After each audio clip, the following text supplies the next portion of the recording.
Hi guys, magandang hapon sa inyo lahat. Ito si Mike Padua. Narito ang ating latest update sa low pressure area 97W na yung Biyernes, Agosto 5, 2022. Dito po ang ating Tagalog version. Now, ito yung latest GovSat na ginawa natin ngayong hapon. So, nakita po natin na si 97W ay bumilis ng bahagya base po sa pinapakita at paggalaw niya patungo sa gitnang Luzon. At kasalukuyan po ay nagsimula na po siyang mag-landfall or magtawid ng Northern Quezon at Central Luzon. Kasalukuyan, ito po ay malapit po sa coastal areas po ng Pulillo Island. Okay, and approaching Northern Quezon, Infanta area. So, magbibigay po ito ng mga lalakas na ulan pa rin sa malaking bahagi po ng Central Luzon, kasama po Metro Manila. So, mag-ingat po sa mga posibleng pagbabaha at mga landslides na dala nitong low pressure area na mababa pa ang tsansa na maging bagyo po ito. At posibleng mag-develop po ito sa may West Philippine Sea. So, babantayin po natin itong si 97W. At yung kanyang hangin po dito sa malapit sa gitna, umabot lang po ng 15 hanggang 25 kilometro bawat oras. Ang nakakanasan pong hangin ng ibang areas umabot ng 30 kph. So, it's still a low pressure area.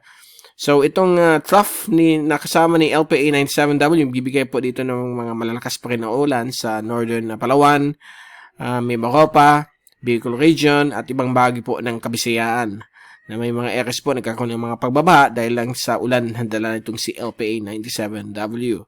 Sa ibang bahagi po ng ating bansa, sa Hilagang Luzon, Mindanao, ay magiging katamtaman po lagay ng panahon. Sa hapon o gabi, inaasahan pa rin itong mga localized thunderstorms. Samantala, dito naman po sa Southern China, dito po ang remnants ni Tropical Depression 8W.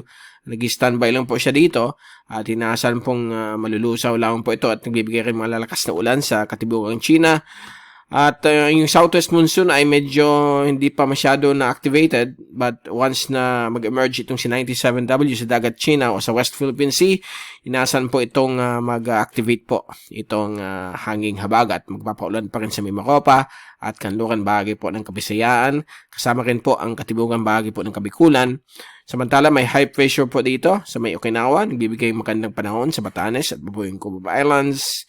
So far, yan po ang ating latest sa ating GovSat. Ito po yung fast animation ng University of Wisconsin. At nakita po ninyo ang pagdaan nitong kaulapan na dala nitong si LPA 97W na medyo displaced po yung kanyang center. Somewhere nandito po siya, yung center niya. Okay. So, nandyan po siya. So, overnight, tatawid po yan. So, baka bukas ng umaga o tanghali, nasa West Philippine Sea na po siya. Malapit po sa may coastal na area po ng Zambales or Pangasinan. Ito po yung zoom-in satellite animation mula sa windy.com. Simula alas 10 ng umaga hanggang ngayong alas 4 ng hapon. At nakita po natin ang pagkalat po ng mga thunderstorms na dala nitong LPA 97W. Yung ibang areas po, medyo malalakas po yung thunderstorms na yan. Pwede umabot ng 100 mm ang bagsak niya sa loob ng isang oras. So, may mga threat po ng mga flooding sa low-lying areas at sa tinatawag nating landslide prone areas ng gitna at katimugang bahagi po ng Luzon. Ito po yung infrared satellite. So, nakita po niyo gaano lawak po yung thunderstorms na dala nitong si LPA 97W. But sa mga oras na ito, na yung alas 4, nagsisimula na po mag-disperse yung kaulapan niya. May mga ilang areas lang po na mga liliit na mga thunderstorms but nagbibigay pa rin ng mga ulan dito sa malaking bagay po ng gitna at katibugang Luzon, kasama po Metro Manila, Calabarzon, Mindoro. Samantala dito, ito po yung trough na dala nitong si LPA 97W. Samantala, ito po yung ating rain forecast. Ito po yung bago mula sa European model, or sa windy.com. At nakita po natin sa mga oras na ito, nandyan po yung mga ulan sa gitnang Luzon, kasama pong Metro Manila, at ibang portions po ng katimugan Luzon, Bicol Region, Mimaropa, at dito rin po sa may Visayas. Bukas po ng umaga, inaasahan pong yung ulan ay nakafocus po dito sa may Metro Manila area at western sections of Central Luzon, habang mag-emerge na po sa may kanluran bahagi po ng Luzon itong si LPA 97W. So, bukas po ng hapon, ito po ay nandito na po sa may west of Ilocos at yung hanging habagat ay unti-unti na pong lalakas at magbibigay po ng mga lalakas na ulan sa kanluran bahagi po ng gitnang Luzon, lalo na po sa may Zambales, Bataan, Pangasinan, at ibang portions po ng Central Luzon, at dito rin po sa may Palawan, Western Visayas at Kabikulan, at dito rin sa Kalayaan Island Group. Sa linggo ng hapon, inaasahan po yung LPA ay mukhang lalabas na po ng PAR, paghatak po niya ng habagat ay patuloy pa rin. Kita po natin dito. Yan po, makaka-affecto po sa areas po ng West Philippine Sea, Kalayaan Island Group, at yung ibang portions po ng Mimaropa. At dito rin po may mga possible na mga ulan na inaasahan sa Western Visayas. Dito naman po sa Luzon ay more on the monsoon trough galing sa LPA 97W, mga afternoon rain showers and thunderstorms.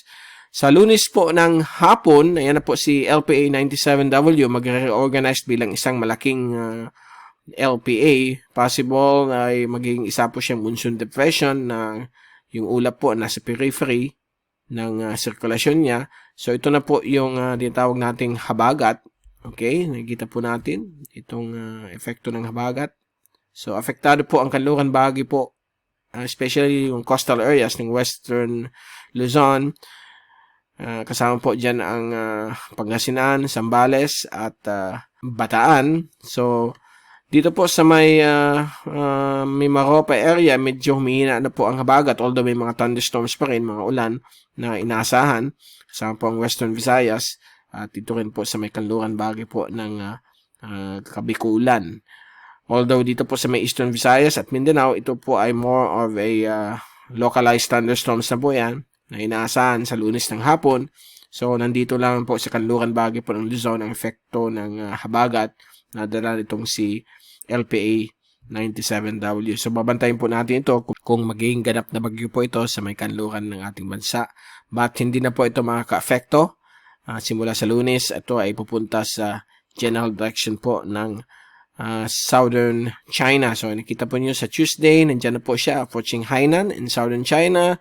At ayan na po, magiging tropical storm habang maglalandfall po sa may western Guangdong. Okay, malapit po sa Leju Peninsula ng southern China.